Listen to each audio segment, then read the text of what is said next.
current steering circuit of figure P8.5, find I naught in terms of I reference and device W over L ratios. Okay, so here the main thing we had to do is we had to represent this I naught in terms of I reference, and here they didn't mention that WL matched or current mirror or anything. So we had to assume that each of the width over length ratio might be different. So based on that, let's see how we can find the relationship between this and this based on the width length ratios. So here we have Q1, Q2, Q3, Q4. So for Q1 we can say width over length ratio to be W over L1, and for Q2 we can do width over length ratio equal to W over L2, like that. Based on each of these we can name it like this, like W over L2, W over L3, so and so and so. If you do that, then from that we can derive an equation relationship between this reference current and this current right here. Let's call this one I2 current. Okay, I can also draw it in the diagram so it will give clear understanding. So if I put an arrow here, and this is I2 current, and this one is I3 current, and this one right here I naught. Okay, and here this is I reference. So what is the relationship between the reference current I reference and the I2? That is depends on the width over length ratio. We can form a relationship like this: I2 over I reference will be exactly equal to whatever the width over length.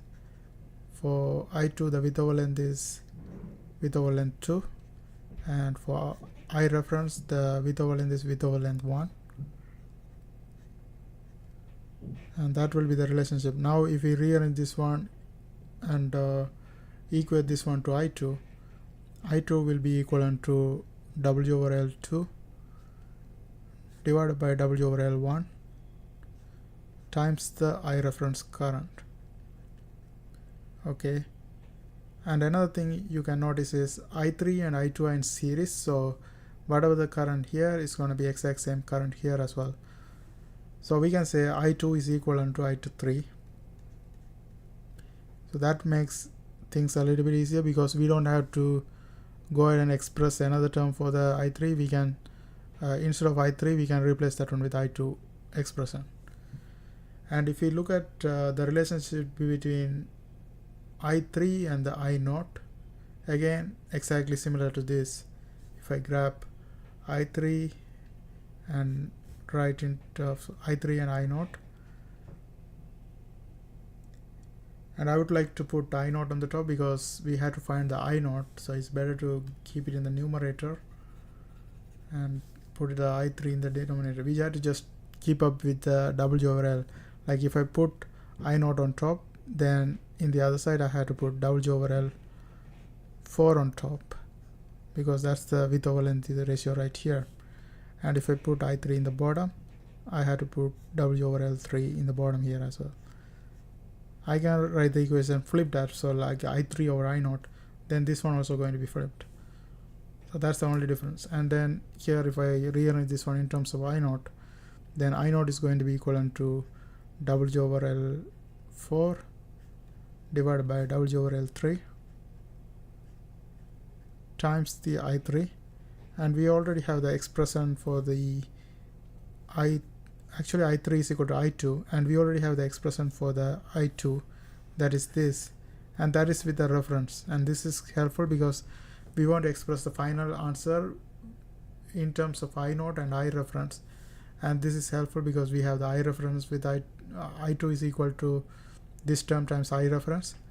So we already found the relationship, that is I naught is equal to W over L4 divided by W over L3 times, instead of I3 I replace that one with this I2 terms. That's going to become W over L2 over W over L1